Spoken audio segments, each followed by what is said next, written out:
16 सोमवार व्रत कथा। एक बार भगवान शिव जी पार्वती जी के साथ भ्रमण करते हुए मृत्युलोक की अमरावती नगर में पहुँचे।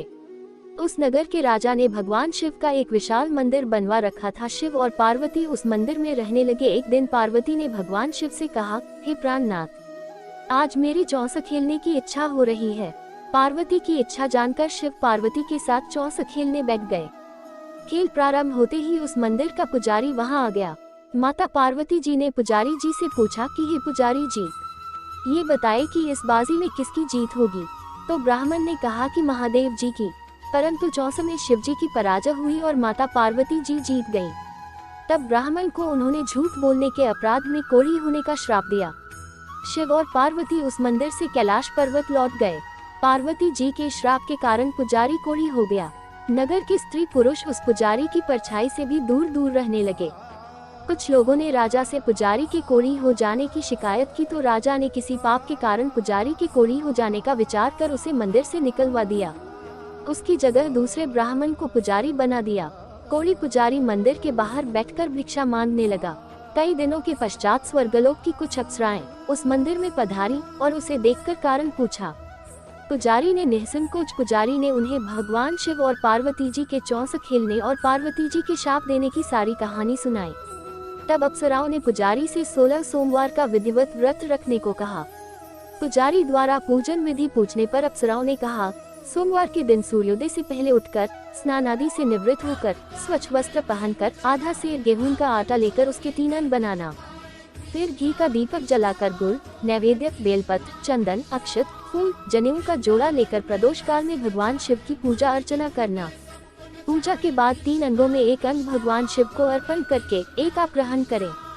शेष 2 अंगों को भगवान का प्रसाद मानकर वहां उपस्थित स्त्री, पुरुषों और बच्चों को बांट देना।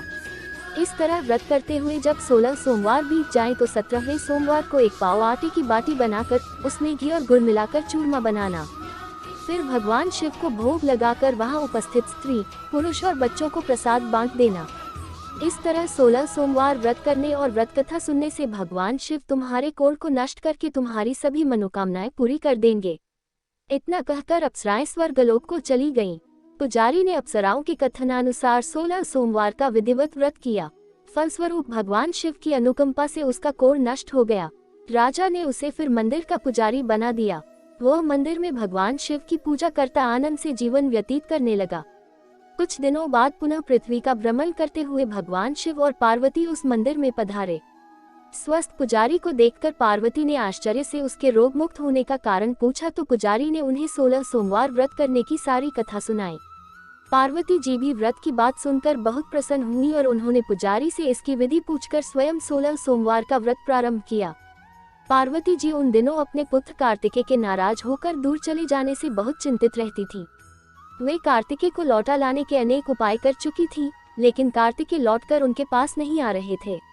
16 सोमवार का व्रत करते हुए पार्वती ने भगवान शिव से कार्तिकेय के लौटने की मनोकामना की। व्रत समापन के तीसरे दिन सचमुच कार्तिकेय वापस लौट आए। कार्तिकेय ने अपने हृदय परिवर्तन के संबंध में पार्वती जी से पूछा, हे माता, आपने ऐसा कौन सा उपाय किया था जिससे मेरा क्रोध नष्ट हो गया और मैं वापस लौट आया। तब पार्वती जी ने कार्तिकेय को 16 सोमवार के व्रत की कथा कह सुनाई। कार्तिकेय अपने एक ब्राह्मण मित्र ब्रह्मदत्त के परदेश चले जाने से बहुत दुखी थे।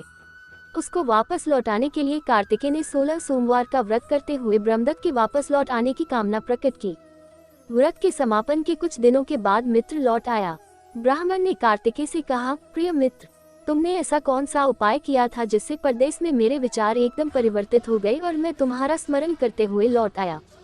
कार्तिकेय ने अपने मित्र को भी 16 सोमवार के व्रत की कथा विधि सुनाई। ब्राह्मण मित्र व्रत के बारे में सुनकर बहुत खुश हुआ। उसने भी व्रत किया। 16 सोमवार व्रत का समापन करने के बाद ब्रह्मदत्त विदेश यात्रा पर निकला। वहां नगर के राजा हर्षवर्धन की बेटी राजकुमारी गुंजन का स्वयंवर हो रहा था। वहां के राजा ने प्रतिज्ञा की थी कि एक हथिनी यह माला जिसके गले में डालेगी वह अपनी पुत्री का विवाह उसी से करेगा। ब्राह्मण भी उत्सुकता वश महल में चला गया। वहां कई राज्यों के राजकुमार बैठे थे। तभी एक सजी धजी हथिनी सूंड में जयमाला लिए वहां आई। हथिनी ने ब्राह्मण के गले में जयमाला डाल दी। फलस्वरूप राजकुमारी का विवाह ब्राह्मण से हो गया। एक दिन उसकी पत्नी ने पूछा, हे प्राणनाथ, आपने कौन सा शुभ कार्य किया था जो उस हथिनी ने राजकुमारों को छोड़कर आपके गले में जयमाला डाल दी? ब्राह्मण ने 16 सोमवार व्रत की विधि बताई। अपने पति से 16 सोमवार का महत्व जानकर राजकुमारी ने पुत्र की इच्छा से 16 सोमवार का व्रत किया। निश्चित समय पर भगवान शिव की अनुकंपा से राजकुमारी के एक सुंदर, सुशील व स्वस्थ पुत्र पैदा हुआ। पुत्र का नामकरण गोपाल के रूप में हुआ। बड़ा होने पर पुत्र गोपाल ने भी माँ से एक दिन प्रश्न किया कि मैंने तुम्हारे ही घर में जन्म लिया, इसका क्या कारण है? माता गुंजन ने पुत्र को 16 सोमवार व्रत की जानकारी दी। व्रत का महत्व जानकर गोपाल ने भी व्रत करने का संकल्प किया। गोपाल जब 16 वर्ष का हुआ तो उसने राज्य पाने की इच्छा से 16 सोमवार का विधिवत व्रत किया। व्रत समापन के बाद गोपाल घूमने के लिए समीप के नगर में गया। वहां के वृद्ध राजा ने गोपाल को पसंद किया और बहुत धूमधाम से अपनी पुत्री राजकुमारी मंगला का विवाह गोपाल के साथ कर दिया। 16 सोमवार के व्रत करने से गोपाल महल में पहुंचकर आनंद से रहने लगा। 2 वर्ष बाद वृद्ध राजा का निधन हो गया तो गोपाल को उस नगर का राजा बना दिया गया। इस तरह 16 सोमवार व्रत करने से गोपाल की राज्य पाने की इच्छा पूर्ण हो गई। राजा बनने के बाद भी वह विधिवत 16 सोमवार का व्रत करता रहा। व्रत के समापन पर 17वें सोमवार को गोपाल ने अपनी पत्नी मंगला से कहा कि व्रत की सारी सामग्री लेकर वह समीप के शिव मंदिर में पहुंचे। पति की आज्ञा का उल्लंघन करके सेवकों द्वारा पूजा की सामग्री मंदिर में भेज दी। स्वयं मंदिर नहीं गई। जब राजा ने भगवान शिव की पूजा पूरी की तो आकाशवाणी हुई, हे राजन, तेरी रानी ने 16 सोमवार व्रत का अनादर किया है, सो रानी को महल से निकाल दे, नहीं तो तेरा सब वैभव नष्ट हो जाएगा।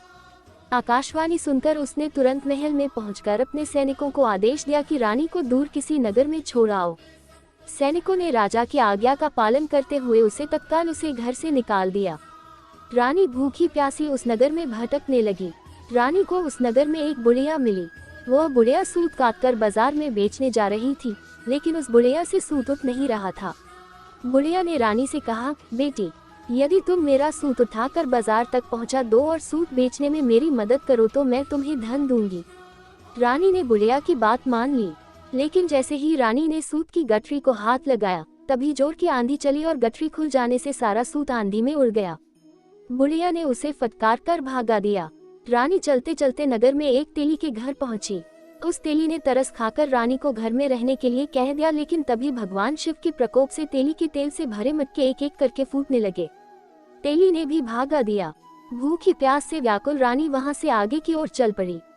रानी ने एक नदी पर जल पीकर अपनी प्यास शांत करनी चाहिए तो नदी का जल उसके स्पर्श से सूख गया। अपने भाग्य को कोसती हुई रानी आगे चल दी। चलते चलते रानी एक जंगल में पहुंची। उस जंगल में एक तालाब था, उसमें निर्मल जल भरा हुआ था। निर्मल जल देखकर रानी की प्यास तेज हो गई। जल पीने के लगी रानी ने तालाब की सीढ़ियां उतरकर जैसे ही जल को स्पर्श किया तभी उस जल में असंख्य कीड़े उत्पन्न हो गए। रानी ने दुखी होकर उस गंदे जल को पीकर अपनी प्यास शांत की। रानी ने एक पेड़ की छाया में बैठकर कुछ देर आराम करना चाहा तो उस पेड़ के पत्ते पल भर में सूखकर बिखर गए। रानी दूसरे पेड़ के नीचे जाकर बैठी। जिस पेड़ के नीचे बैठती वही सूख जाता। वन और सरोवर की ये दशा देखकर वहां के ग्वाले बहुत हैरान हुए। ग्वाले रानी को समीप के मंदिर में पुजारी जी के पास ले गए। रानी के चेहरे को देखकर ही पुजारी जान गए कि रानी अवश्य किसी बड़े घर की है, भाग्य के कारण दर दर भटक रही है। पुजारी ने रानी से कहा, पुत्री, तुम कोई चिंता नहीं करो, मेरे साथ इस मंदिर में रहो, कुछ ही दिनों में सब ठीक हो जाएगा। पुजारी की बातों से रानी को बहुत सांत्वना मिली। रानी उस मंदिर में रहने लगी। रानी भोजन बनाती तो सब्जी जल जाती, आटे में कीड़े पड़ जाते, जल से बदबू आने लगती। पुजारी भी रानी के दुर्भाग्य से बहुत चिंतित होते हुए बोले, हे पुत्री, अवश्य ही तुझसे कोई अनुचित काम हुआ है जिसके कारण देवता तुझसे नाराज है और उनकी नाराजगी के कारण ही तुम्हारी ये दशा हुई है। पुजारी की बात सुनकर रानी ने अपने पति के आदेश पर मंदिर में न जाकर शिव की पूजा नहीं करने की सारी कथा सुनाई। पुजारी ने कहा, अब तुम कोई चिंता नहीं करो, कल सोमवार है और कल से तुम 16 सोमवार के व्रत करना शुरू कर दो। भगवान शिव अवश्य तुम्हारे दोषों को क्षमा कर देंगे। पुजारी की बात मानकर रानी ने 16 सोमवार के व्रत प्रारंभ कर दिए। रानी सोमवार का व्रत करके शिव की विधिवत पूजा अर्चना की तथा व्रत कथा सुनने लगी। जब रानी ने 17वें सोमवार को विधिवत व्रत का समापन किया तो उधर उसके पति राजा के मन में रानी की याद आई। राजा ने तुरंत अपने सैनिकों को रानी को ढूंढकर लाने के लिए भेजा। रानी को ढूंढते हुए सैनिक मंदिर में पहुंचे और रानी से लौटकर चलने के लिए कहा। पुजारी ने सैनिकों से मना कर दिया और सैनिक निराश होकर लौट गए। उन्होंने लौटकर राजा को सारी बात बताई। राजा स्वयं उस मंदिर में पुजारी के पास पहुंचे और रानी को महल से निकाल देने के कारण पुजारी जी से क्षमा मांगी।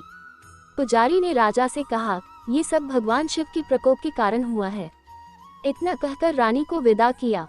राजा के साथ रानी महल में पहुंची। महल में बहुत खुशियां मनाई गईं। पूरे नगर को सजाया गया। राजा ने ब्राह्मणों को अन्न, वस्त्र और धन का दान दिया। नगर में निर्धनों को वस्त्र बांटे गए। रानी 16 सोमवार का व्रत करते हुए महल में आनंद पूर्वक रहने लगी। भगवान शिव की अनुकंपा से उसके जीवन में सुख ही सुख भर गए। 16 सोमवार के व्रत करने और कथा सुनने से मनुष्य की सभी मनोकामनाएं पूरी होती हैं और जीवन में किसी तरह की कमी नहीं होती है। स्त्री पुरुष आनंद पूर्वक जीवन यापन करते हुए मोक्ष को प्राप्त करते हैं।